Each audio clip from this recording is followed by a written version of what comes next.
Muy bien, me están escuchando bien, ¿verdad? Sí, sí, perfecto. Sí. Perfecto, ingeniero. Buen día, buenas tardes. ¿Qué tal? Buenas tardes para los que van uniéndose. Bueno, ustedes pensaban que se iban a salvar de mí, pero no se van a salvar nada de mí, así que me han tenido envidia, me van a tener que soportar también un poquito acá en carretera. Así que bueno, en aras a la puntualidad de ustedes, vamos a dar inicio ahora al tema de hoy. Así que voy a compartir la pantalla.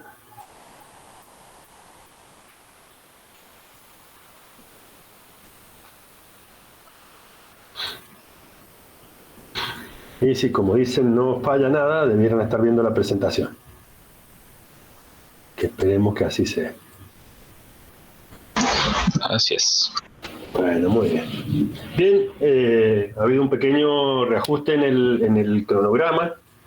Me avisaron ayer que había que cambiar un poco el orden, que había un pequeño error ahí, así que bueno, acá estamos. La idea es entonces que con lo que veamos hoy, completemos el tema 5, en donde ustedes han estado viendo los distintos tipos de estabilizaciones, y concretamente hoy nos vamos a referir la mayor parte del tiempo a la estabilización bituminosa, que se llama. Esto es aquel tipo de estabilización de los suelos finos y granulares en lo que se utiliza un material bituminoso. Normalmente o generalmente ya hoy en día una emulsión. Ustedes han tenido la clase de asfaltos con la caracterización y con todos los ensayos que se le hacen a ese material que es, digamos, tan usado en la industria de la ingeniería vial. Así que con esto vamos a completar el grueso de las estabilizaciones y le vamos a agregar un pequeño toque para que también vayan teniendo conocimiento a lo que se refiere a las estabilizaciones con sal, con algunas sales en realidad, y a lo que se ha denominado el grupo de las estabilizaciones químicas. Esto es con estos productos, diríamos, con recetas cuasi secretas, ¿no es cierto?, de sus fabricantes, en el que también se consiguen importantes beneficios, básicamente en lo que se refiere a la reducción de las tareas de conservación. En ese caso, en esos últimos dos grupos. Este que vamos a ver hoy tiene varias aplicaciones, también se utiliza en caminos de bajo tránsito, pero también han sido construidos muchos kilómetros con capas de materiales estabilizados de manera bituminosa como pertenecientes a paquetes estructurales. Entonces, cuando veamos los temas de diseño estructural de pavimentos, van a ver que tenemos esa posibilidad y les hacemos practicar un poco en ese sentido para que también utilicen materiales no solamente granulares, sino también materiales estabilizados, o ya sea con cemento o con una estabilización bituminosa. Creo que estabilización con cemento y con cal han estado viendo ayer, así que, como les digo, venimos dando un cierre a todos estos temas. Así que bien hecha esa introducción, lo que vamos a tener ahora en esta primera parte es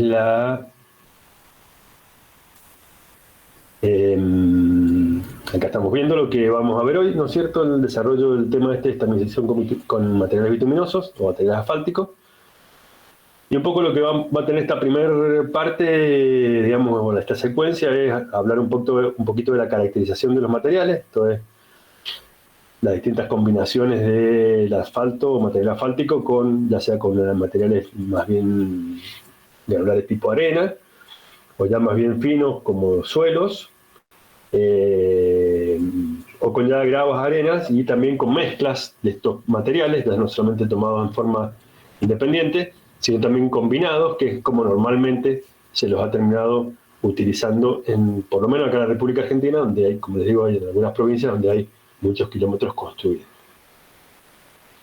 A renglón seguido veremos los métodos de dosificación para las distintas situaciones, ya sea para los de arena asfalto, para los de suelo asfalto y para sus combinaciones, para terminar con el método denominado, por decirlo de alguna forma, de la Dirección Provincial de Vialidad de Santa Fe, que es uno de los lugares donde más se desarrolló estas metodologías.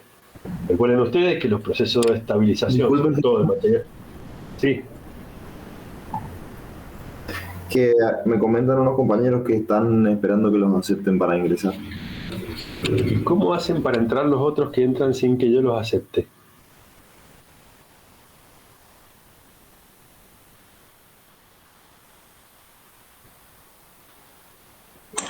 Creo que cuando usted ingresa, le aparece varias personas se quieren unir. Entonces usted le da aceptar a todos y todos los que entraron a tiempo quedan adentro. Y los demás tienen que estar pidiendo permiso aparte. Me No, parece que es así. no hace falta, porque tengo activada la admisión automática. Qué raro. A ver.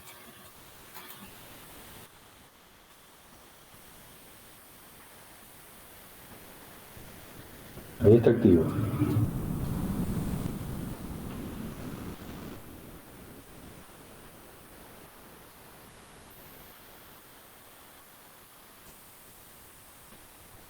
Y si le damos de vuelta, estaba prendido en azul, como estaba cuando está en azul está activo. Bueno, cuando está azul está activo la admisión automática. Así que Claro. ahora no tengo a nadie pendiente.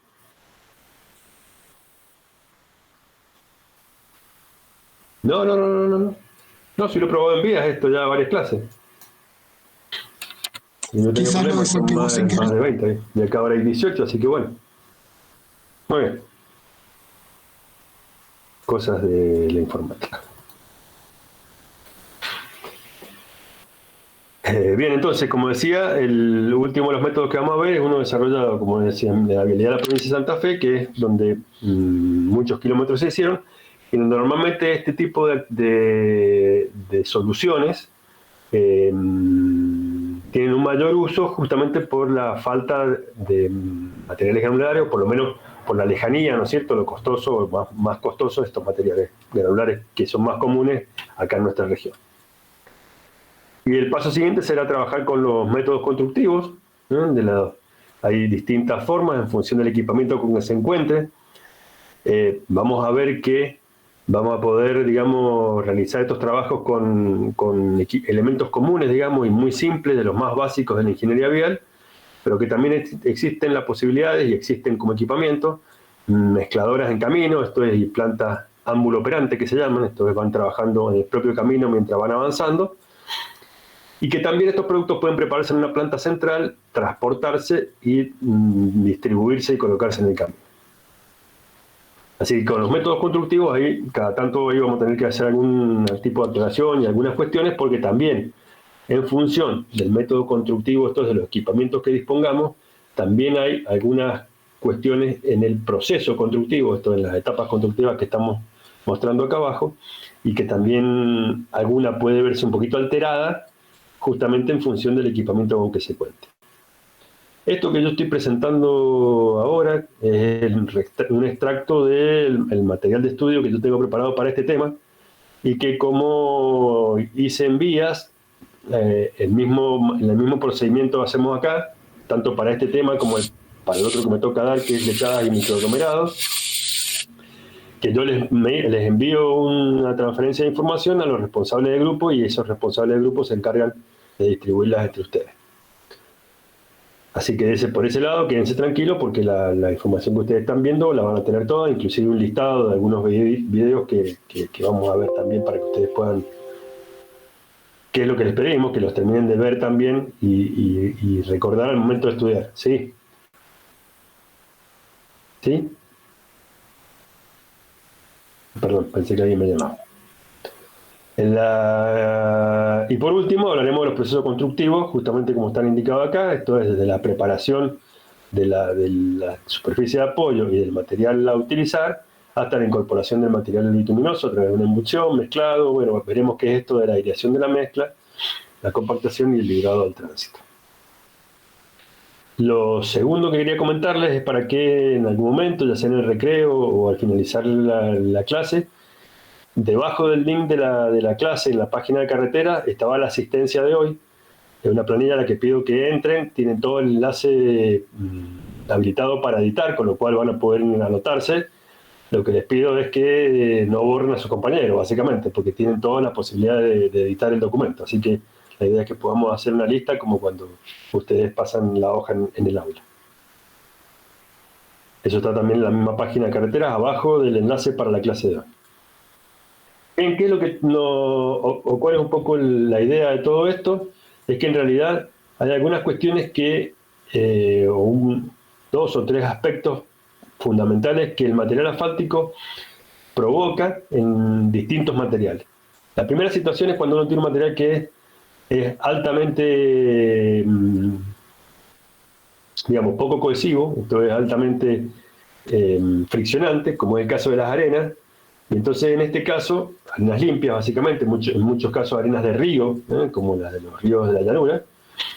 Y en esos casos, entonces, lo que generamos con el material asfáltico que incorporamos es justamente darle esa parte cohesiva que no tienen para poder mantener las partículas unidas entre sí. Pero en el caso de los suelos, en donde normalmente ya tienen de por sí partículas finas y en donde el agua conforma lo que se conoce como un ligante arcilla-agua, esto de las partículas más finas del suelo, pasando también los Ingeniero. Sí. Disculpe que le interrumpa de nuevo. No. Hay más chicos que quieren entrar. Bueno, a ver, ya voy a arreglar eso. Lo que sí, por favor.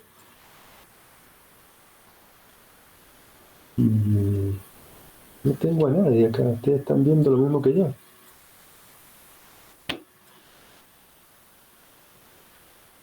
Hay evidencia que no tengo a nadie esperando. Y no suena nada, entonces... y a ver, una cosa que mis queridos colegas ya casi, porque les queda poco, no seamos tan mendocinos y seamos un poquito respetuosos de los horarios, porque si no es un lío esto de estar entrando, saliendo. Está habilitada el ingreso sin que tenga que estar autorizándolo. Y a ver, acá entró uno, a ver.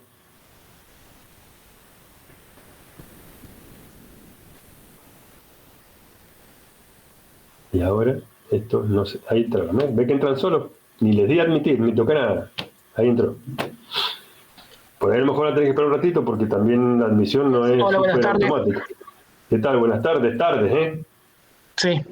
Sí. Che, que no entraba, actualizamos la página y ahí entro. Ah, bueno. Bien, seguimos entonces ahora. No hay problema que me interrumpan, grítenme todo lo que haga falta, si no... Entonces, en este segundo caso, como les decía recién, que el material de por sí ya tiene cohesión.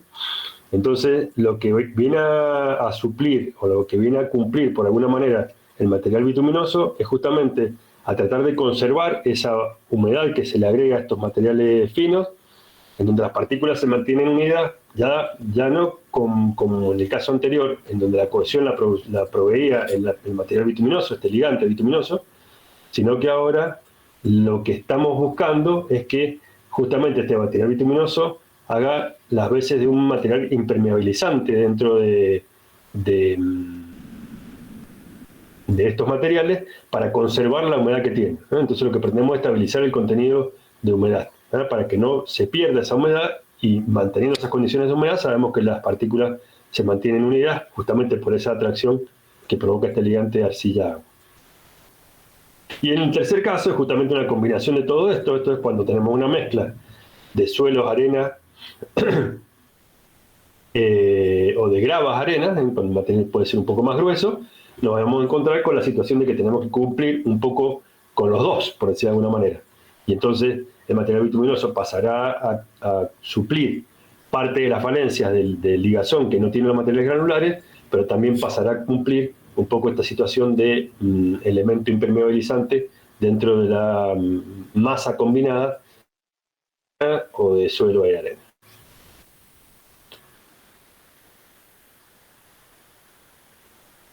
Bien, por último, y yo lo he puesto ahí que ha quedado, digamos, un poco arriba dentro de esos aspectos como los que veíamos en los tres casos anteriores, y en el caso de la clasificación del HRB, de este tipo de aplicaciones, las pone en el último lugar, y que tienen que ver con la posibilidad de utilizar lo que se denomina un suelo emulsionado, esto es, provocar un riego de emulsión sobre caminos de tierra o de grava directamente sobre la superficie. Son esos road oils que están indicados allí. En algunos casos también se ha utilizado aceite ya en desuso de las maquinarias. En definitiva, a veces cuando algunos caminos son de muy bajo tránsito interno, en explotaciones petroleras, por ejemplo, ha sido bastante común utilizar lo que uno tiene un poco a mano, ¿no es cierto? Es más, en nuestra facultad ahí han desarrollado para YPF unas mezclas de suelos recuperados, contaminados ambientalmente por derrame.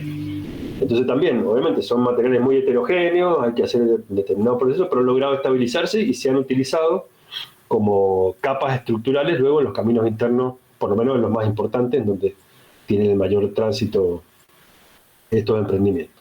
Así que bueno, por ahí las aplicaciones son pocas, por decirlo de alguna manera, acá en nuestra provincia, pero la idea es que también las tengamos presentes, porque en definitiva, como decimos siempre, todo pasa por una cuestión económica al momento de decidir qué utilizar. Entonces el HRB, como mencionábamos recién, también clasifica estas estabilizaciones de la manera en que las habíamos comentado recién, esto es, pensamos en un suelo asfalto, un suelo cohesivo, en donde el agua es el agente impermeabilizador, pero también en una arena asfalto, como comentábamos, muchas veces estas de arenas de playa, de médano, o sea, bien limpias, piensen en arenas del tipo de los altos limpios, ¿no es cierto? O sea, alguno por ahí tuvo la posibilidad de ir a la valle, o sea, son muy limpias, como las de playa, ¿verdad? También.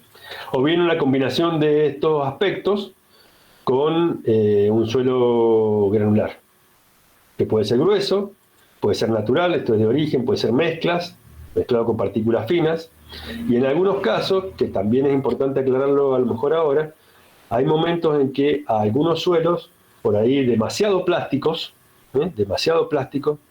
se les hace un tratamiento previo con cal normalmente, que es lo que termina siendo el material más económico, para reducirle un poco esa alta plasticidad y de esa manera prepararlos para trabajarlos ya o estabilizarlos bituminosamente.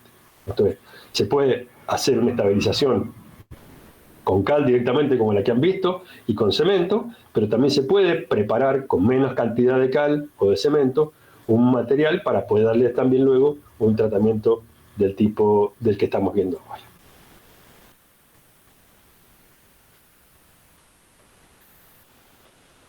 Bien, entonces estos son los tres sistemas básicamente en los que hemos estado hablando: suelo betún o arena betún, o bien una mezcla granular con betún o asfalto, y donde aparecen las gravas, las arenas y el suelo en emulsión, o SAE, como lo van a encontrar por allí en alguna bibliografía.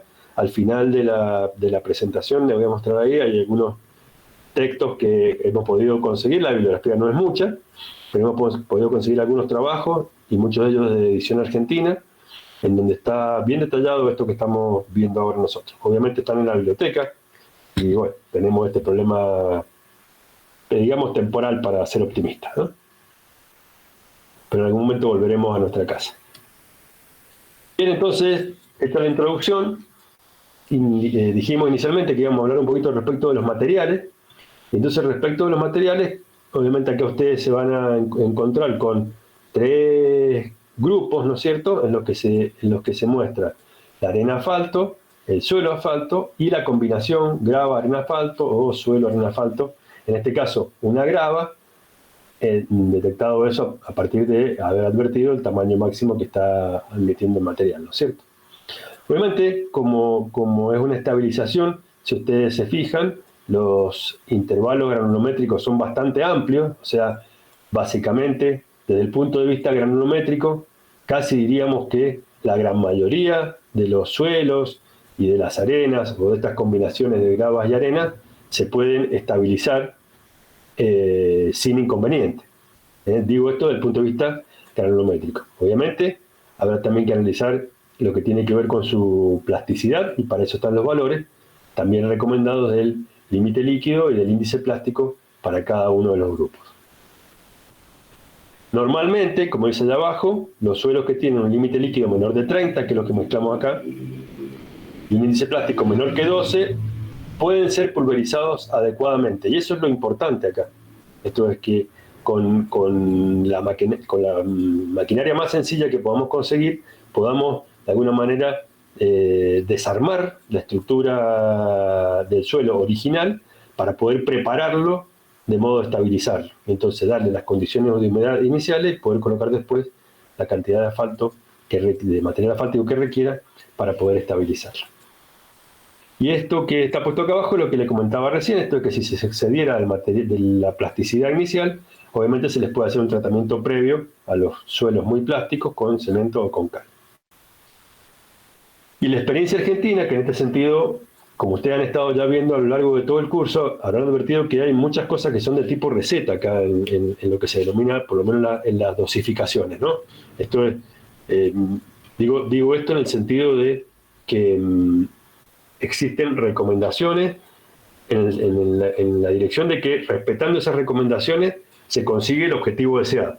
Entonces, la experiencia ha sido fundamental en esto, tanto desde el punto de vista de las experiencias positivas, esto es de los logros, por decirlo de alguna manera, en materia de preparación de materiales viales, como también de los fracasos. Esto es, nos hemos estado alimentando en la ingeniería vial de esta doble situación, para poder luego terminar recomendando estos ciertos y determinados productos y materiales que si uno pregunta, bueno, ¿por qué no en vez de 30 28?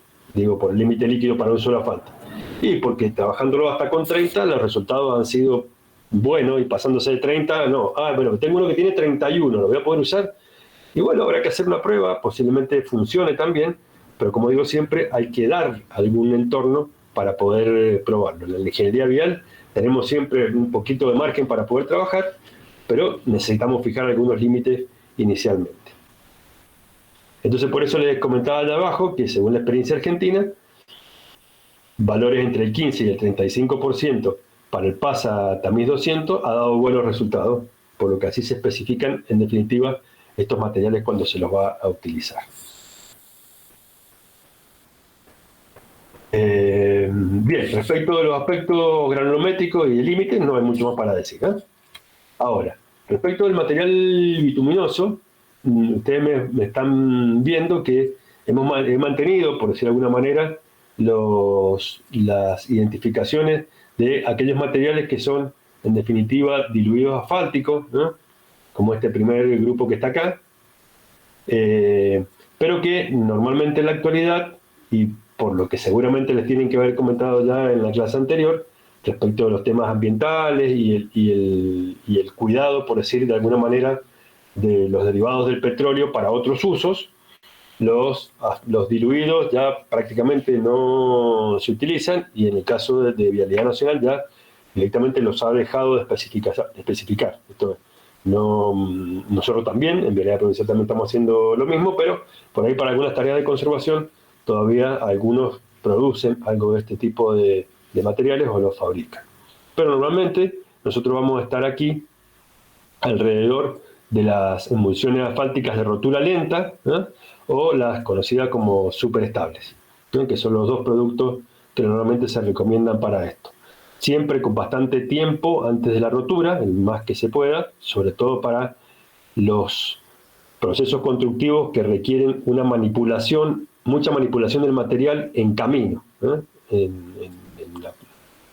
En el mezclado, efectuado con equipos como una motoniveladora, por ejemplo, como cuando vieron el tema de construcción de bases granulares, les tienen que haber comentado que el material se mueve para un lado, para el otro, se va aumentando y hay que conseguir que eso vaya, digamos, homogeneizándose, y entonces, en este caso, también hay que hacer algo parecido, y en ese sentido necesitamos que la emulsión se mantenga todavía como tal hasta tanto se alcance esa homogeneización antes de que se produzca la rotura.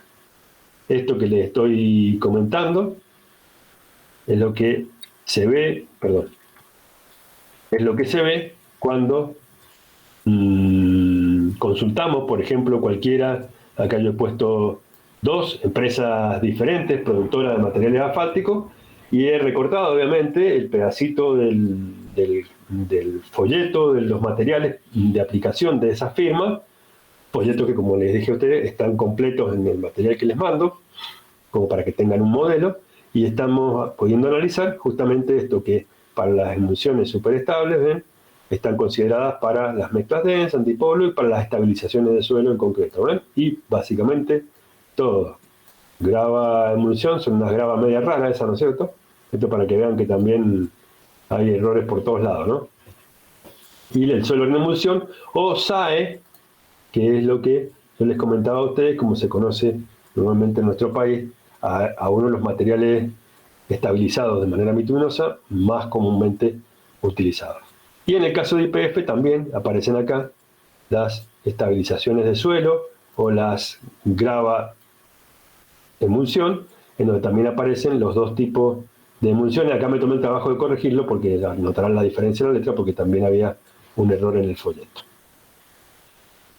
Así que desde el punto de vista de los materiales bituminosos, las emulsiones son las que están recomendadas para este tipo de trabajo, y obviamente las firmas productoras de estos materiales también generan dichos productos para esas aplicaciones. Disculpe, ingeniero. Bien, sí. Hay una compañera que está intentando Que entrar. no puede entrar. ¿Qué les pasará hoy a todos? Gracias. Dios mío, ¿qué pasará hoy? Y están y no pueden entrar. Y tienen razón que no pueden entrar.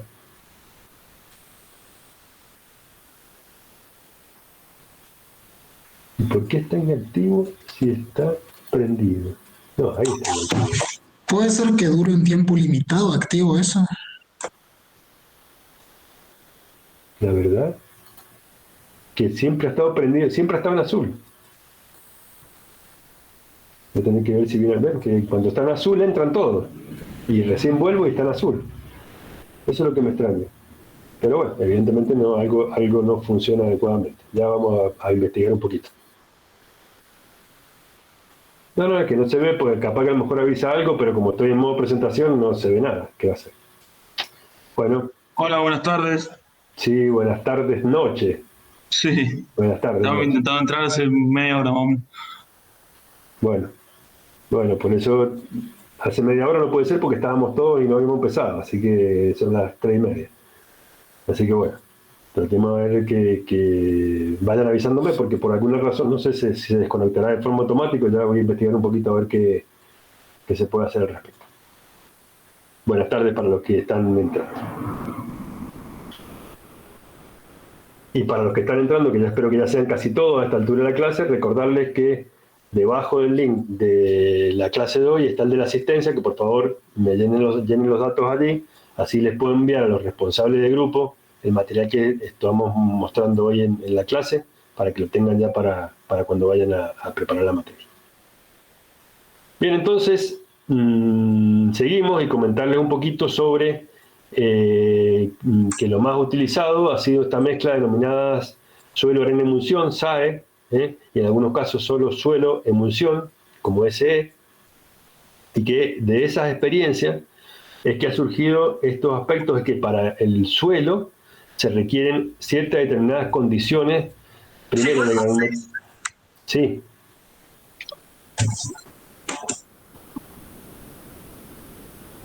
Hay otro que no puede entrar, hay alguien que se dejó el micrófono abierto nomás.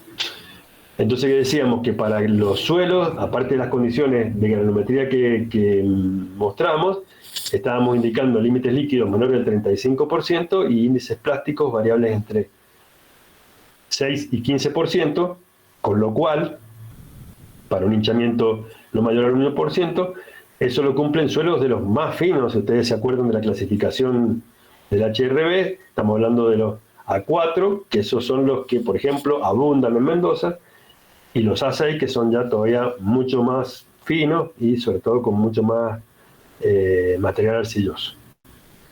Y respecto de las arenas, lo que se le pide o se exige es que al material arena tenga un módulo de fineza mayor de unos 70, o de finura, como lo pueden haber visto por ahí también, y los datos experimentales que pudimos obtener de estas recomendaciones, sobre todo de la vialidad de Santa Fe, es que debe estar entre unos 50 y 3,5. Y yo he puesto allí, para que quede a modo de recordatorio, cómo se calcula el módulo de finura a partir de la sumatoria de los retenidos acumulados de la serie de los tamices dividido por 100, esto para que recordemos qué quería decir esto del módulo, ¿no es cierto? No es nada más que un factor que se determina a partir de un análisis granulométrico.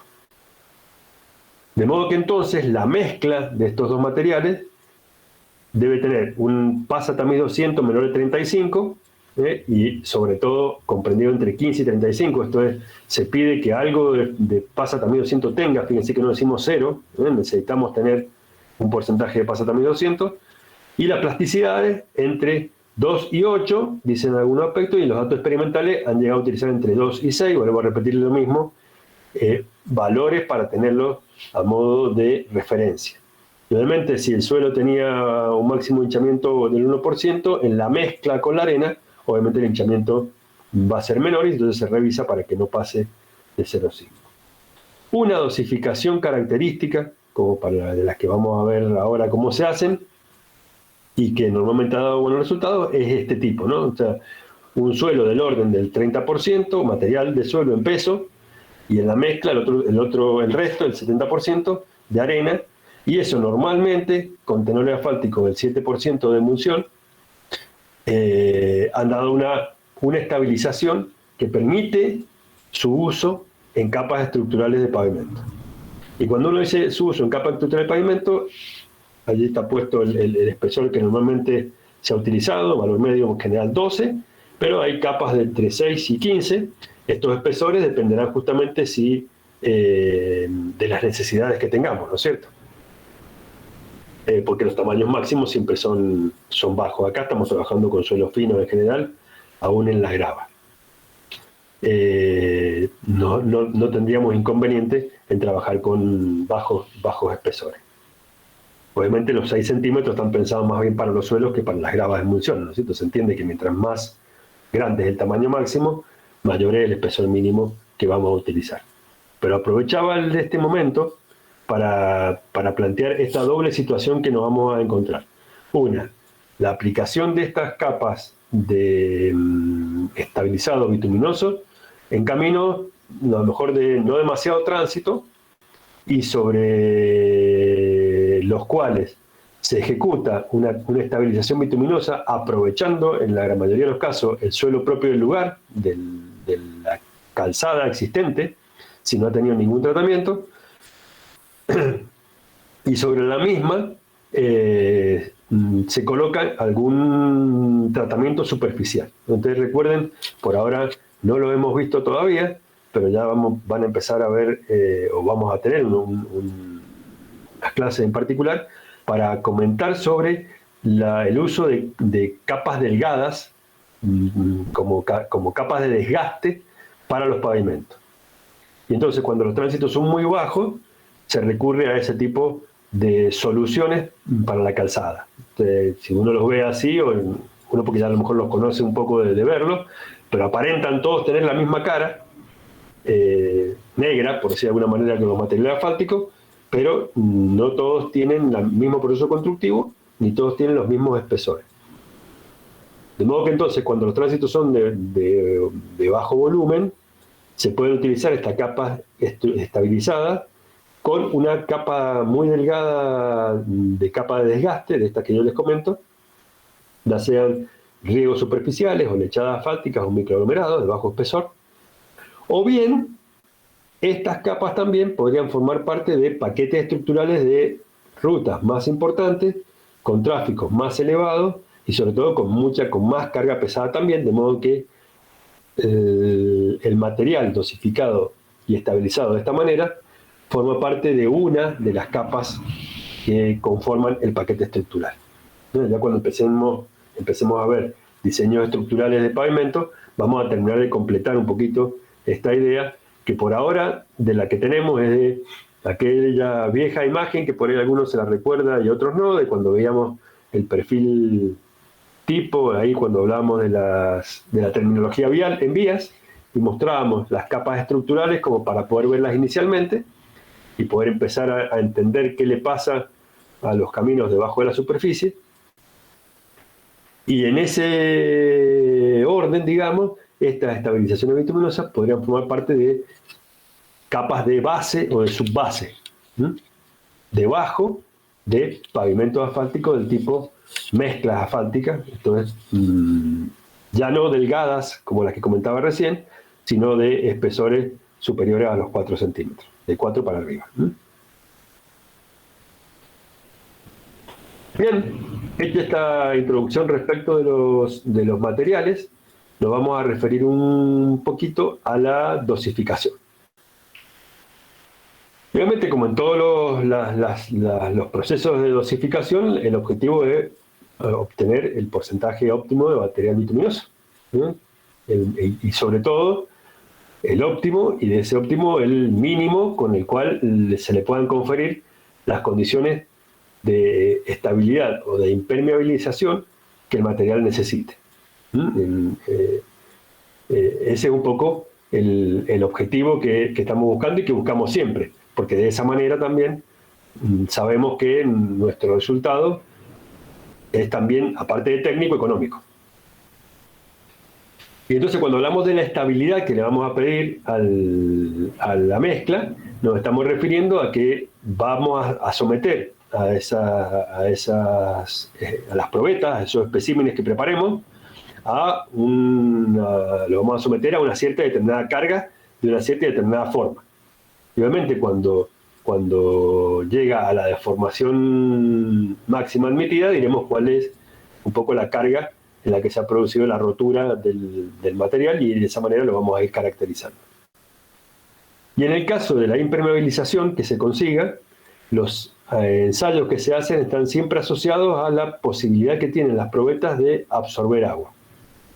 Y entonces vamos a hacer un análisis con, tanto en el caso de la resistencia a las cargas como en la valorización de la impermeabilización, obviamente con valores crecientes de asfalto a partir de algunos valores que podamos determinar, diríamos inicialmente medio como de recetita, como para poder empezar con algún valor. Y en este caso de la impermeabilización, entonces vamos a hacer un doble juego de ensayos, y en el caso anterior de la estabilización de las cargas también. Esto vamos a valorar de alguna manera los materiales antes de recibir el material asfáltico, y le vamos a hacer cumplir ciertas determinadas condiciones y de resistencia. Y también le vamos a hacer lo mismo en el caso de la absorción. Vamos a valorar tanto la absorción de agua con el material asfáltico y sin el material asfáltico, para ir viendo cómo va decreciendo esta absorción en la medida que vamos incorporando más material asfáltico a la mezcla, hasta que vamos a llegar al momento en que ya entremos otra vez en el valor recomendado, y ese será un poco nuestro valor mínimo de material asfáltico que cumple con la condición de absorción. Y luego de analizar eso, también vamos a ver que para este tipo de material también se utilizan otras metodologías, como son también un ensayo de extrusión, que es como, les diría, el mismo proceso que se siguen cuando se fabrican tuberías de PVC, o más comúnmente para digamos, poder darles un ejemplo así muy simple de la vida cotidiana, es como si fuera una especie de fabricadora de churros, en donde el material se pone adentro de una probeta y se la empuja por la parte de atrás, y se intenta que fluya por un orificio, obviamente, que tiene menores dimensiones que la sección de la probeta. Entonces, eso es lo que llamamos como ensayo de extrusión. Y también se analiza la posibilidad, por distintas metodologías también, para poder ensayar estas probetas a la compresión. Obviamente, las cargas de compresión son muchísimo más bajas que las que ustedes pueden haber visto en los materiales como el hormigón, o como vamos a ver que se ensayan también las mezclas de asfalto con materiales granulares, que son nuestros concretos asfálticos, nuestros, por decirlo de alguna manera, entre comillas, nuestros hormigones asfálticos, en donde el ligante ya no es el cemento, sino el material asfáltico. Así que bueno, nos vamos a introducir en todas estas cuestiones. Bien, para el caso de las arenas, yo acá hemos puesto una máquina de ensayo como fue originalmente pensada, pero van a ver que en toda esta parafernalia que se ve acá, en donde lo que básicamente lo que se pretende es que este pistón que está ahí penetre sobre la probeta. Acá lo que ustedes están viendo en este lugar es el molde, y dentro del molde inicialmente solo el material arena, porque este se usa para el análisis de arenas asfalto, y entonces se verifica si la arena está en condiciones de ser un material imposible de estabilizarse. Entonces, lo primero que analizamos es que el material se adaptó a partir de esto, que sería un ensayo de estabilidad. Muy parecido, si se quiere, a lo que ustedes recordarán cómo es el ensayo del CBR, que también lo volvieron a repasar con el ingeniero Prieto hace poco. Y ya lo habían visto en mecánica de suelo también. La diferencia de todo esto es básicamente un elemento diferente para aplicar la carga a través de un brazo de palanca y un contrapeso para poder dejar apoyado, digamos, el pistón sobre la superficie del espécimen. Entonces esto es básicamente el equipo original, era con un depósito de municiones, y las municiones caían a este recipiente a cierta determinada velocidad, tantos kilos por minuto, y entonces se aplicaba la carga. Pero básicamente es un ensayo en el que, por ejemplo, la máquina de CBR se podría utilizar perfectamente.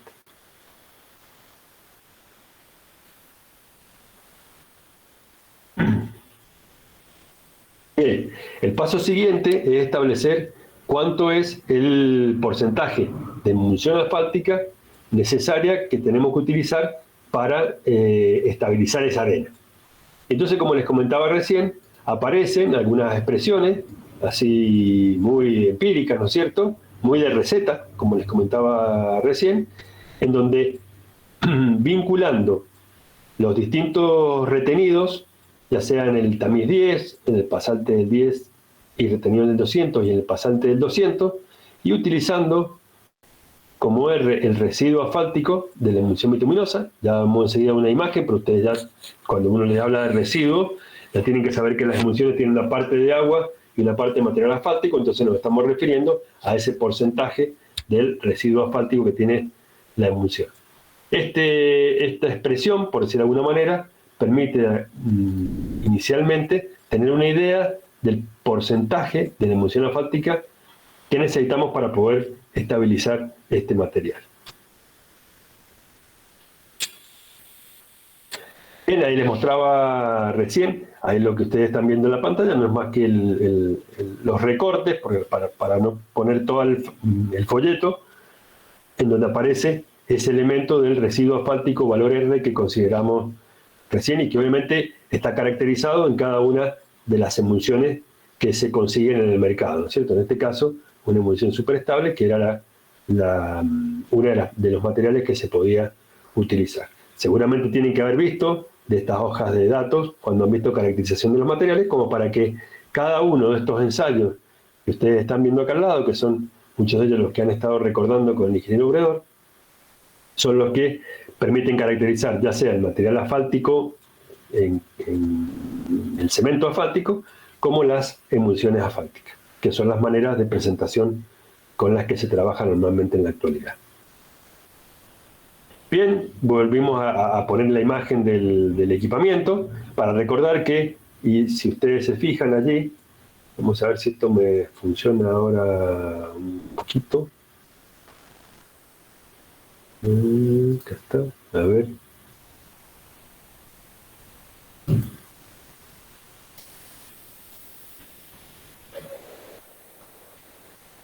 Para que ustedes puedan ver, acá está el pistón, dice el molde, dice el tamaño, 4x4, diámetro 4 pulgadas por 4 pulgadas de altura para el ensayo modificado y de 3 pulgadas para el ensayo previo. Esto es el que tiene material asfáltico y el que tiene el ensayo previo, que es el ensayo sin el material asfáltico. De modo entonces que, ¿qué se les pide, por decir de alguna manera, a estos productos? Que, conocida la carga con la que se produce la rotura y conocida la superficie del pistón, las arenas o los suelos arenosos en el ensayo previo soporten cargas iguales o superiores a 2,4 kilos por centímetro cuadrado. Dando ese resultado, decimos que el material es apto para estabilizarse. Y una vez que comenzamos a colocarles porcentajes asfálticos, lo que se pide es que se alcancen valores superiores a 10,5 kilos por centímetro cuadrado. Entonces, ¿cuál es la idea de esto? Y es, como decíamos recién, arrancar con este valor de P, inicialmente, el recomendado como para tener una idea, pero luego sí ya caer en ajustar ese valor al cumplimiento de estos 10,5 kilos por centímetro cuadrado necesarios de mínima para poder considerar que el material ha quedado estabilizado y que de esa forma se puede considerar para uso en capas de pavimento. Bien, si nos dirigimos ahora ya más bien a los suelos, decíamos que en realidad, o a los suelos arenos, ¿no es cierto?, en las mezclas también, lo que el enfoque que se les iba a dar era justamente buscar ese porcentaje de material asfáltico que nos permitiera conseguir una impermeabilización interna de alguna manera para que no se evaporara el agua propia que conforma la máxima densidad cuando se compactan estos materiales. Entonces, se les incorpora este material asfáltico de modo que sean capaces de conservarse eso por mucho más tiempo que el que se conservaría cuando la capa, digamos, no está estabilizada. Y entonces, ahí ustedes en un costado están viendo los moldecitos con las conformaciones de las probetas. Y en este caso, también vamos a hacer este doble juego como en el que hicimos recién. Doble juego en el sentido de que se van a constituir probetas del material sin estabilizar y probetas con material estabilizado con distintos tenores asfálticos, justamente para poder analizar cómo es el progreso de este valor de la absorción, que ya vamos a ver enseguida cómo se calcula. La idea es que las probetas sean conservadas en una cámara húmeda, ese pequeño croquis que está allí, o este otro que enseguida vamos a ver un poquito más que tiene algunos colores, muestra en definitiva que sobre una superficie de arena, sobre la que se coloca una de suelo y un papel secante, se apoyan las probetas, que si ustedes advierten esta doble línea, es justamente porque la idea es que cada una de las probetas se las recubra en su exterior, dejando solamente una cara al descubierto, una de sus cabezas. Normalmente se utiliza papel celofán o algún papel que evite la fuga de humedad, de modo que lo que estamos buscando es que justamente esta cara que queda en contacto con el papel secante sea por la cual ingrese esta humedad, que de alguna manera sube desde este nivel que ustedes tienen acá, por capilaridad. Obviamente esto es una cámara cerrada, con un sello, y entonces se dejan las probetas en este sitio hasta que se estabilizan las mismas. Ahí son un ruidito y alguien pudo entrar, entonces debe estar pasando, o se desconectó, como me decían recién, ¿no es cierto? Puede pasar cualquiera de las dos cosas. Bien, entonces, como mostrábamos, o como comentábamos en la imagen que sigue, lo que se es justamente una cámara cerrada, y las probetas quedan durante 7 días en esa situación. ¿Qué probetas quedan? Acá están indicándose las probetas de suelo en emulsión, pero también vamos a poner unas probetas de solamente arena. ¿Con qué intención? Y con justamente ver que en ese periodo de 7 días, cuánta agua o cuánta humedad son capaces de absorber estas probetas en estas dos condiciones, con y sin emulsión. Bien, entonces, como hicimos en el caso anterior, el proceso consiste justamente en determinar algunos valores iniciales del material asfáltico con el que vamos a utilizar en esta dosificación de este suelo a emulsión o suelo arena emulsión. Entonces, bueno, ya acá hay unas expresiones para ello, en donde el peso en gramos de la emulsión no diluida tiene esta forma en la que ingresan el peso en gramos de material tamizado a mezclarse, el porcentaje de la emulsión y el porcentaje del suelo que pasa por el tamiz 4. Fíjense otra vez, como en el caso de recién.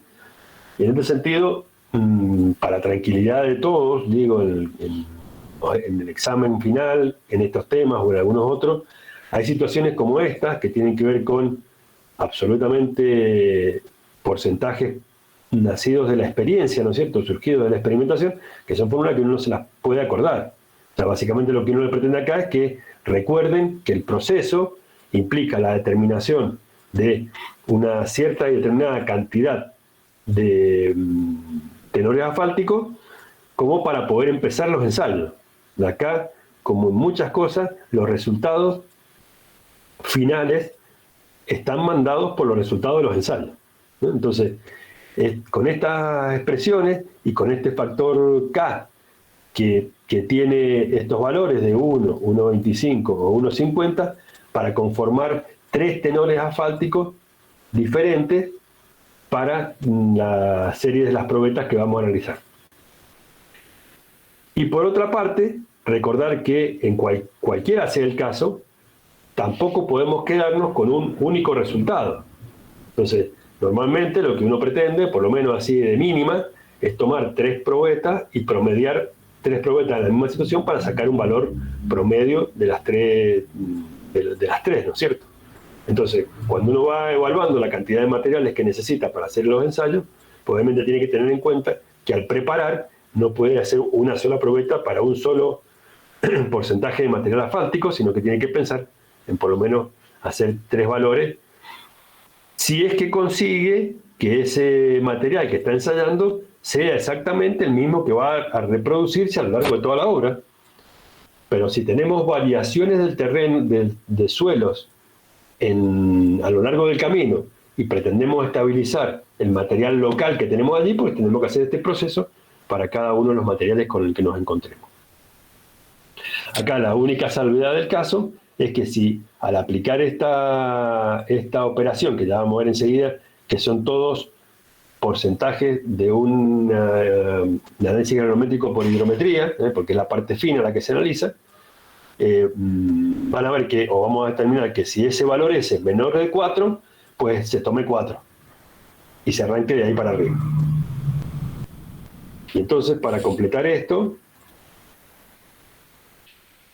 de la expresión de S, aquí tanto los valores de A, B y C aparecen justamente asociados a valores que pasando el tamiz 200 se encuentran de 0.074, que es el 200, y mayor que 0.05 para el análisis por hidrometría. Eso es A. Entre 0.05 y 0.001 el B, y menores que 0.001, perdón, el caso del C. Y en el porcentaje total del suelo que pasa por el tamiz 10. Ven otra vez expresiones, como yo digo, difíciles de recordar, obviamente, que las ponemos en pantalla para que las podamos ver con ustedes, pero que en definitiva no deja de ser una receta que me ayuda a establecer los valores iniciales de los porcentajes de emulsión que voy a necesitar o que tendría que utilizar. A ver, la idea de esto es que no empecemos por tirar cualquier valor, ¿no es cierto?, sino que por lo menos hay algún valor referencial con el cual se puede iniciar siempre estos ensayos. Vuelvo a repetir, expresiones que se pueden utilizar, pero si en definitiva luego en la práctica se consiguen ya datos referenciales propios de materiales locales, pues obviamente no hace falta caer siempre a estas expresiones, ¿verdad?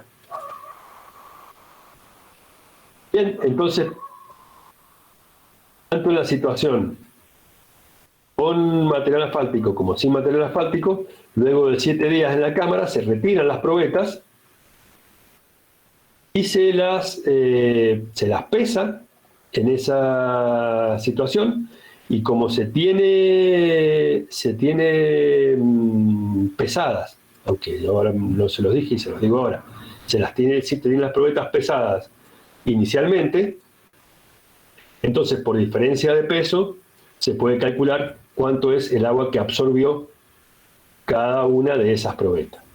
Y entonces, a modo de ejemplo, para ver cómo es la verificación que se hace de este aspecto de la absorción, es justamente, hay un ejemplo en donde las probetas sin estabilizar, por ejemplo, absorbieron 17% de agua, y la probeta estabilizada 0.08.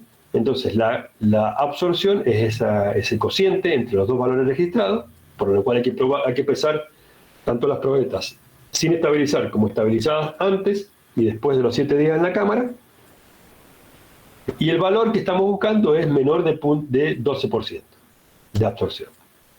Con lo cual, para este caso, bastante bien es el tenor asfáltico que se ha considerado.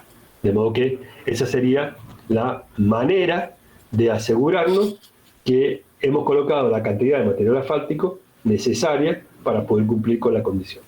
Entonces, recién en el caso de las arenas vimos el tema de la penetración, pedíamos ciertos determinados valores de resistencia, con el suelo sin tratar y el suelo tratado, y acá pedimos también alguna condición vinculada a la absorción, y asociamos y calculamos eso a partir de los resultados que obtenemos con el suelo sin tratar y con el suelo tratado.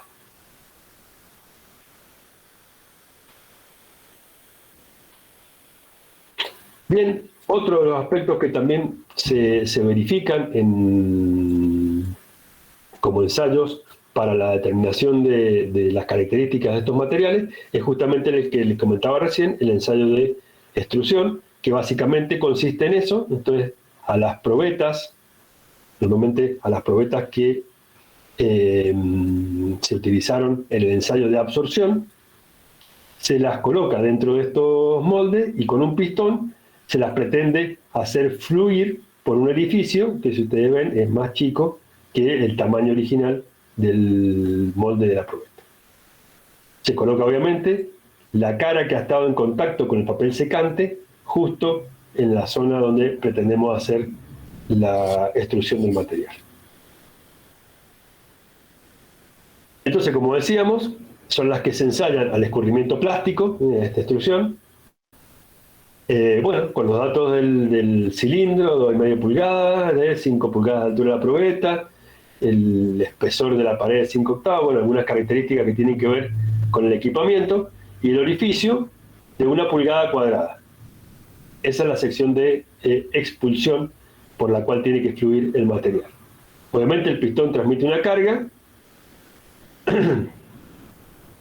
y para operar se empieza a colocar con la probeta en su extremo de absorción hacia abajo, que es lo que comentábamos recién.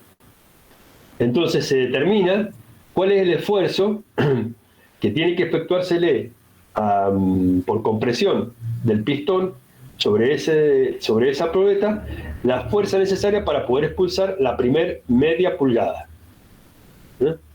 Esto es, por acá tiene que fluir 12, casi 13 milímetros, por decirlo de alguna manera, del material que está incorporado acá adentro como espécimen que ya ha sido ensayado en el ensayo de absorción. Si esa carga entonces es superior a 6.800 kilos, esa es la condición que le pedimos a este material para que se considere que está adecuadamente estabilizado. Entonces, va a haber que hacer las pruebas de absorción, pero también las pruebas de resistencia, que en este caso tienen que ver con justamente hacer fluir la misma probeta por este equipo y verificar de alguna manera que se dé esta carga mínima que estamos pidiendo acá. Obviamente, el resultado es la conjunción de ambos estudios, ¿verdad? De modo que lo que recién a lo mejor nos podía parecer que estábamos demasiado lejos por el lado de la impermeabilización, a lo mejor puede ser que lo que se necesita era ese contenido de material asfáltico para poder dar cumplimiento a este ensayo de resistencia al escurrimiento plástico. Sí. No, Que no puede entrar. Exactamente. Bueno, no, la verdad que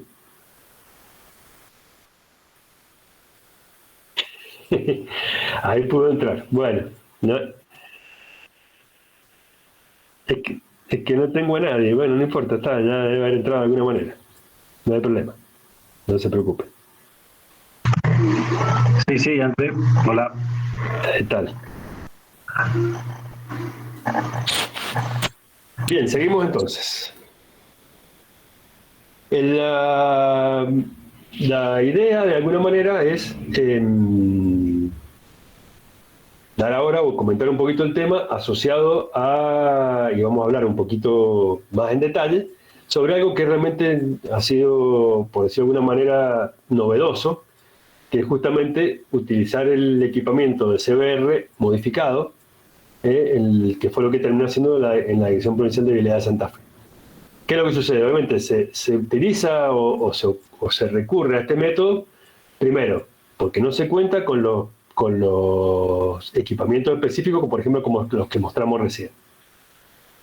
Y la realidad es que se trataba de una mezcla de suelo y arena que por ahí tenía un comportamiento intermedio entre una arena asfalto y un suelo asfalto, que era lo que por ahí más básicamente se trataba en la bibliografía en general. Ahí era lo que se podía llegar a conseguir. Entonces, el proceso va a estar siguiendo dos etapas: la caracterización de materiales, como decimos siempre, y luego la realización de este ensayo de valor soporte. Bien, vamos a la caracterización de materiales, que es lo que normalmente hacemos, y ustedes van a ver que esto es prácticamente una receta que se repite, ¿no? Hablamos siempre primero de materiales, luego de proceso, de dosificación, para caer luego en los procesos constructivos. Eso a modo de que ustedes vayan recordando siempre que en cualquier esquema que tengan que realizar o estudiar, van a terminar cayendo en esto, que es después lo que en definitiva hay que terminar especificando, ya sea en las licitaciones para que lo pueda construir un contratista, o bien internamente si en la repartición se hacen trabajos por administración, que se llama, ¿no? Bien, entonces pasamos a caracterizar los materiales. Y decimos entonces que nos encontramos con, primero, suelos, a los que le vamos a determinar plasticidad, para lo cual hay que sacar límite líquido y límite plástico, a partir de los cuales se calcula el índice plástico, ¿verdad? Seguramente para la fracción fina habrá que hacer un tamizado por vía húmeda y también para el resto de los tamices, y con ello poder hacer la determinación y la clasificación del material, que como ustedes ya habrán visto ya desde el principio de este curso, normalmente seguimos esta clasificación HRB en la ingeniería vial, ¿no? Bueno, a la arena se le hace también el estudio granulométrico, se calcula el módulo de fineza, como vimos recién, y también, y no menos importante, hay que determinar el equivalente en arena, que lo vamos a ver en varias aplicaciones, porque en definitiva es un ensayo muy interesante para ver el grado de limpieza que tienen los áridos, que estamos, en este caso la arena, que estamos utilizando en la mezcla. Porque justamente ese material fino que está adherido a las partículas de arena también alteran de alguna manera la dosificación, porque es como si estuviéramos agregando una fracción de suelo, ¿no es cierto? Y por supuesto se hacen los ensayos generales de recepción a las emulsiones y sobre todo de residuo asfáltico, que es lo que ustedes tienen que ya haber visto la clase pasada. Bien, ¿cómo se procede para obtener la mezcla óptima del suelo y la arena? Entonces, primero que nada, hay que determinar cuáles son los vacíos que tiene la arena compactada sola. Entonces eso se hace a partir de obtener la diferencia entre el peso específico aparente saturado y la superficie seca, que es un ensayo en particular para los granulares, en este caso para la arena en particular, y luego el peso específico aparente, que es el conocido como el ensayo de compactación. Aquí yo los he citado para que después, en todo caso, los puedan revisar. Acuérdense ustedes que tienen subido en la página el manual de normas de ensayo de la Dirección Nacional de Vialidad, en los cuales están justamente estos dos ensayos, que son generales para los materiales, no tienen que ver, digamos, con la estabilización bituminosa en sí misma, sino que son de aplicación para distintas dosificaciones. Bueno, obviamente, si ustedes se recuerdan, este 265 es un valor característico clásico, si lo tienen en mente, de la mecánica del suelo, y por a modo de ejemplo, en este caso, el peso específico compactado es de 1.75, todo es 1.750 kilos por metro cúbico, o en este caso kilos por decímetro cúbico. Bueno, a partir de esos valores se puede calcular este porcentaje de vacíos que estamos buscando a partir justamente de la expresión que ustedes están viendo allí abajo. Y con ello calcular este porcentaje de vacíos, que es nuestro primer elemento. ¿Y por qué decimos que es nuestro primer elemento? Porque justamente a partir de él es que vamos a determinar los porcentajes de suelo, que obviamente van a ir a ocupar esos vacíos que quedan entre las partículas de arena. Entonces se adoptan porcentajes de suelo en un entorno de más o menos 10%, variando de a 2%, por encima de los 34 y por debajo, respecto de este valor de vacíos calculados recién.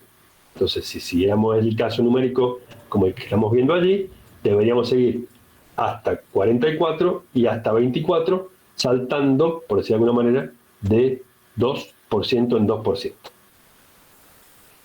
A las distintas combinaciones de suelo y arena que estaríamos determinando entre esta arena que estamos utilizando y los distintos porcentajes de suelo, se les determina el índice plástico y se eliminan aquellas mezclas que hayan quedado fuera de este entorno que dijimos que era recomendable, entre índice plástico del 2 y el 8%. Y entonces nos vamos a quedar con las mezclas que en definitiva tengan ese intervalo de índice de plasticidad. Entonces, vacíos primero para la arena, luego se mezcla esa arena con distintos porcentajes de suelo, se determinan los índices plásticos de las mezclas y se quedan con las mezclas que tienen índice plástico comprendido entre estos dos, entre el 2 y el 8%. Bien, con cada una de esas combinaciones que han pasado de esa instancia del índice de plasticidad, se realiza el ensayo de compactación para poder obtener la densidad máxima y la humedad óptima de cada una de esas mezclas. Es el ensayo de compactación tradicional que ustedes conocen.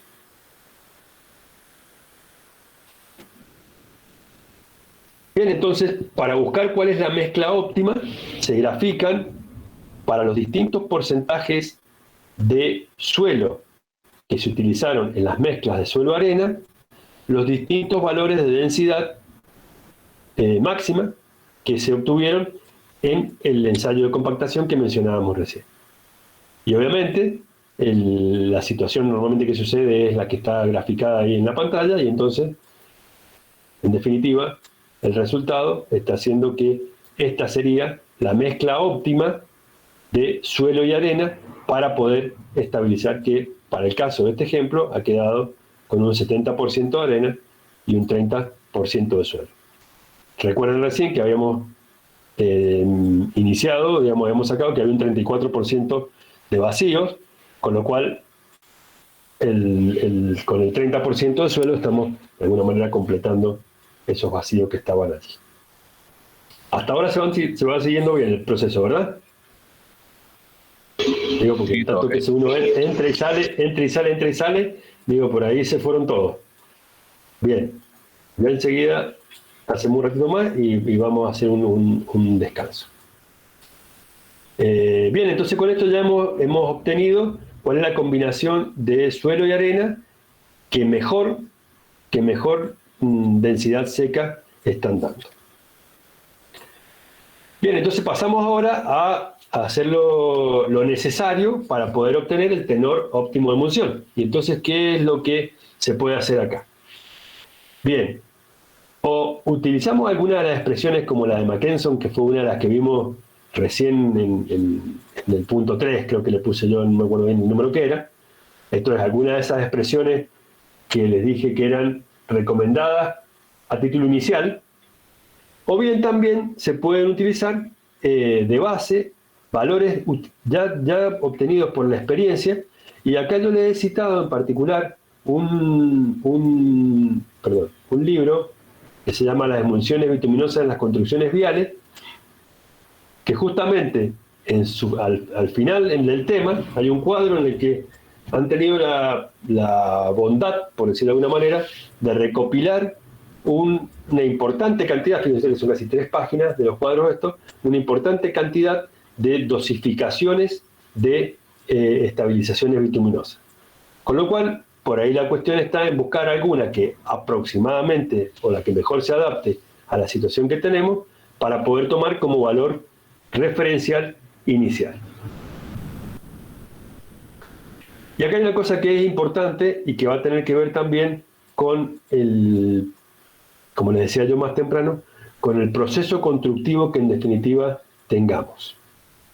Fíjense lo siguiente. Dice que para la conformación de las mezclas de suelo en emulsión debe cuidarse que si se utilizan emulsiones lentas tradicionales debe agregarse entre el 2 y el 4%, otra vez también muy de recetita, de humedad para que quede en esos tenores superiores a la óptima de compactación, porque si no se hace esto, cuando en la obra se realizan las tareas de mezclado y de compactación, se produce una rotura prematura de la emulsión.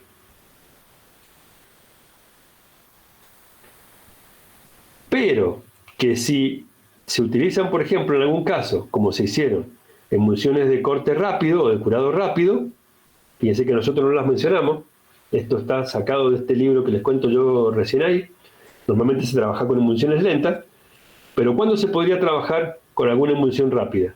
Y cuando el proceso de mezclado implique una fuerte energía de mezclado y que en ese mismo proceso de mezclado enérgico, ya lo vamos a ver enseguida con algunos equipamientos, se puede introducir simultáneamente el agua de aporte y la emulsión. Con lo cual, parte del agua de la emulsión que corta rápidamente hasta se puede utilizar como agua de aporte para alcanzar la densidad máxima de la compactación de la mezcla. Por eso que muchas veces el diseño de la mezcla y de las condiciones, de las consideraciones a tener en cuenta, están asociadas al proceso constructivo.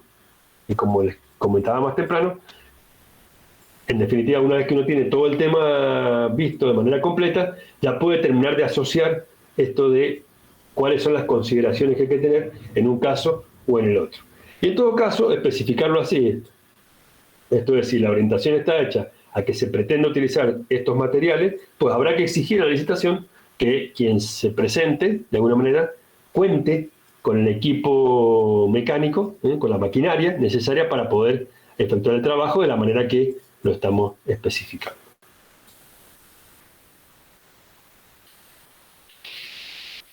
Bueno, fíjese que la humedad óptima de compactación de la mezcla, esto es ya con la emulsión colocada, normalmente está, yo lo he puesto en negrita, en el 1% por debajo de la mezcla de suelo y arena. O sea, esto que aquí obtuvimos como valor máximo de la mezcla, la humedad óptima de esta mezcla menos el 1% es la que normalmente se aplica para lograr la máxima compactación ya de la mezcla suelo, arena, emulsión.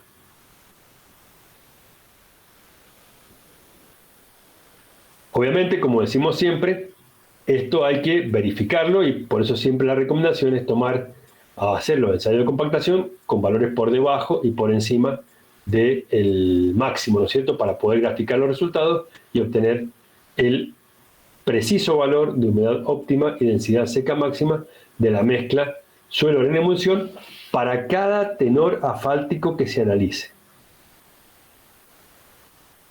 Entonces, los tenores asfálticos, dijimos recién, lo vamos a determinar inicialmente o de alguna fórmula o de alguna dosificación previa.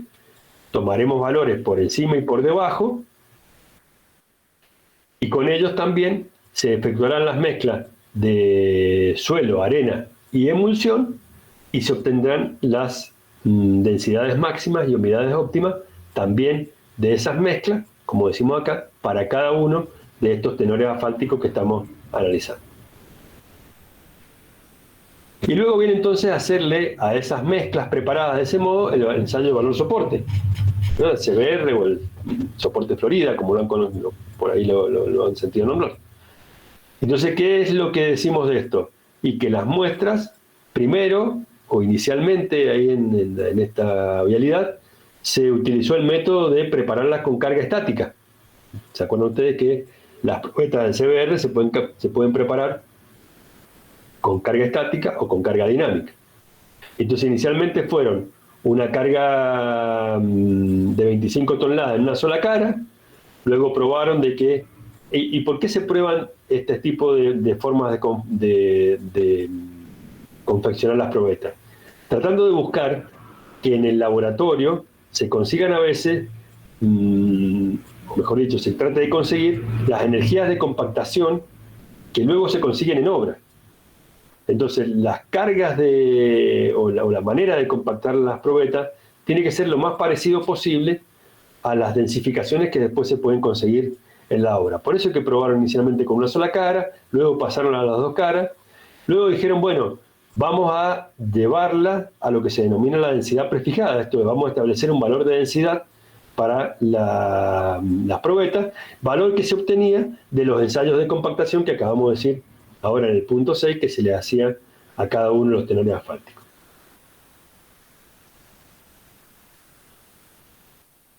Y por último, no conforme con todo esto, se pasó ya al ensayo dinámico simplificado, que es justamente tomar 5 capas con 12, 25 y 56 golpes por capa.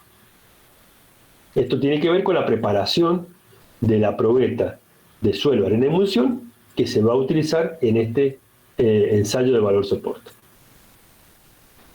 En todos los casos, las probetas pasan por lo que se denomina un proceso de maduración, esto es una pérdida de humedad, que es lo que normalmente también les pasa en la obra, porque en la medida en que van perdiendo parte de la humedad que necesariamente necesitan para alcanzar su densidad máxima, es cuando van alcanzando, van de alguna manera ganando en resistencia, por decirlo de alguna manera. Y normalmente esas pérdidas de humedad están entre el 40 y el 60% respecto de las óptimas de compactación. Entonces, para poder hacer eso, obviamente estas probetas confeccionadas de este modo, hay que llevarlas a estufa a 60 grados, para posteriormente, como se hacía en este caso, en el ensayo CBR se tienen 4 días, acá se la sumerge durante 7 días antes de ensayarse. Y todo esto pensando en, de alguna manera, conferirle a estos especímenes en situaciones, por de alguna manera decirlo, extremas, porque pensar que va a estar el camino 7 días a máximo de humedad es pensar justamente en una situación extrema, ¿no es cierto?, en zonas muy húmedas, para que realmente nos podamos asegurar de que el material va a resistir adecuadamente. Entonces, una vez que se ha culminado este periodo de 7 días, se hacen los ensayos de CBR. Y entonces la exigencia es que en esos ensayos de CBR se alcancen valores de entre el 70 y el 80%, que son los valores que normalmente se exigen para las bases, normalmente se le exige un CBR de 80, y para las subbases un CBR de 40. Y obviamente un valor de hinchamiento, igual que en el ensayo de CBR, menor o igual al 1%. Entonces este es el ciclo para los distintos tenores de material asfáltico que hemos estado utilizando en esa mezcla de suelo óptimo, de suelo y arena óptimos que establecimos. Pues entonces a partir de acá aparecerán distintos resultados en el valor soporte que nos permitirán seleccionar cuál es aquel con el cual se consigue lo que se está especificando, con obviamente el menor tenor asfáltico posible, que es el que en definitiva termina dándole a la mezcla la cuota de economía que estamos buscando. Esto es lo que técnicamente resuelve el problema y desde el punto de vista de la economía nos resulta más económico.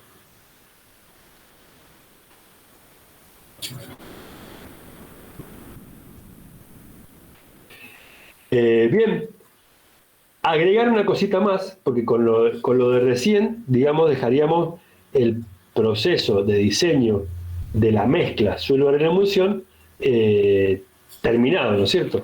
Esto es lo que dijimos recién, ¿no es cierto? Nos permite establecer el porcentaje de material asfáltico, que para esos materiales que, como digo, supimos conseguir o tenemos, le confieren las características de base o subbase. Y entonces dependería del lugar en el que ese material va a parar al paquete estructural, lo que voy a estar exigiendo y lo que voy a necesitar de valor soporte que cumpla. Y así aparecerá una dosificación con cierto determinado tenor asfáltico, si la capa va a ser una capa de subbase, y será seguramente mayor el tenor asfáltico si la capa va a terminar siendo una capa de base. Ahora, ¿cómo hacemos o cómo hicieron para poder relacionar, digamos, lo que estructuralmente aportaban cada una de estas, cada uno de estos materiales estabilizados de manera bituminosa?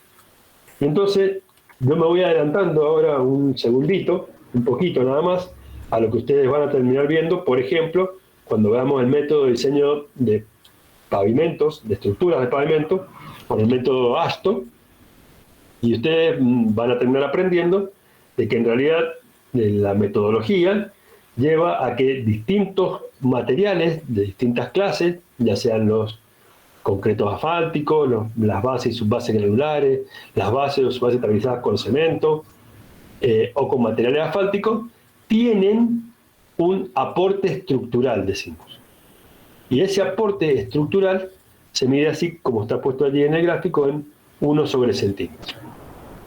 ¿Qué es lo que advirtieron ahí por experiencia en la vialidad de Santa Fe?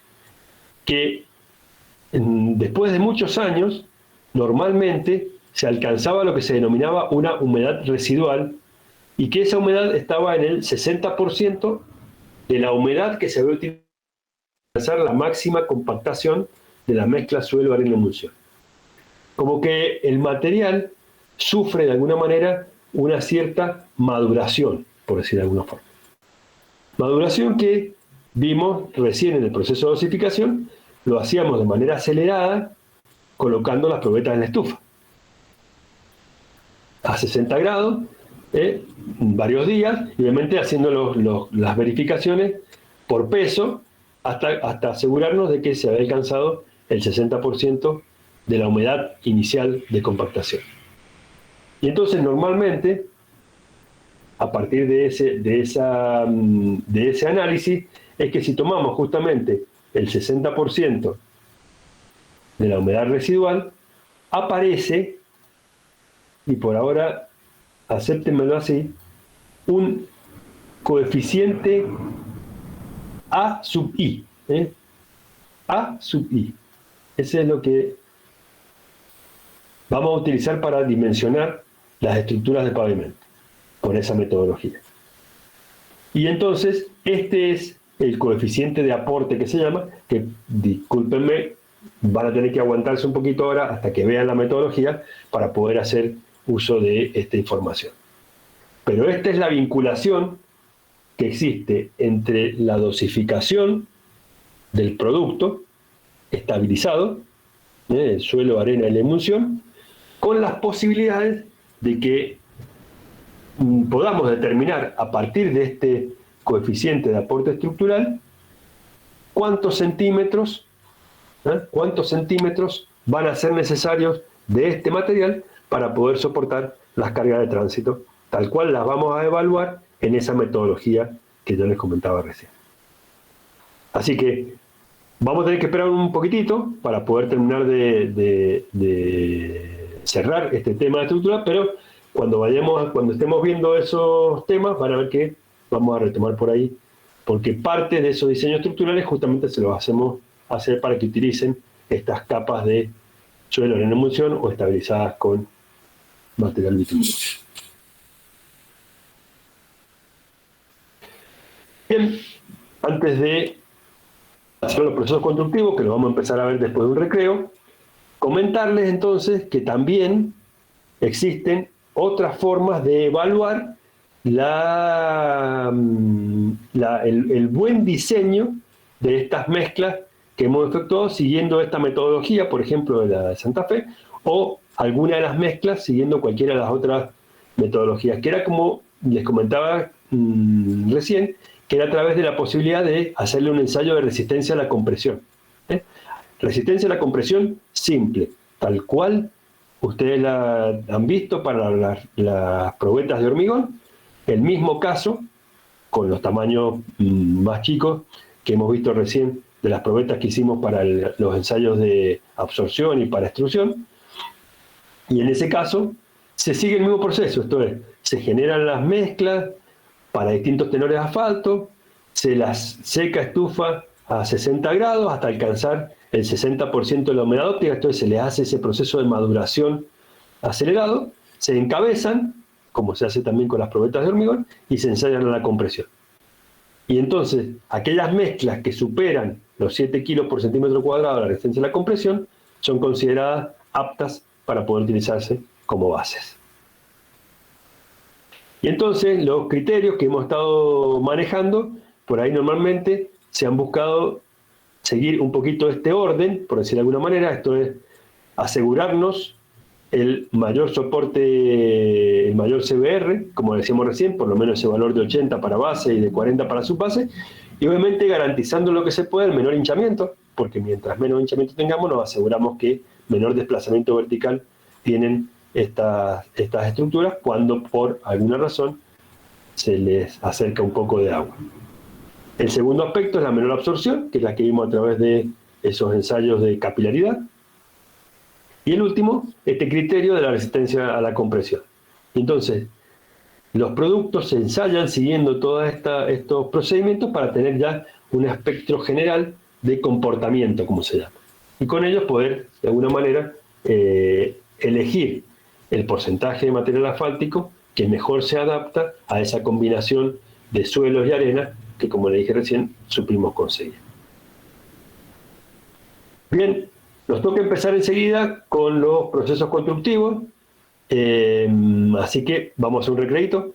Hemos empezado a las 3, así que tomamos 10 minutos, nos encontramos a las 16:40, ¿no? Son 16:30, nos encontramos 16:40 después de un recreo, ¿eh? Nos vemos enseguida. Perfecto. Ok. Bien, ingeniero.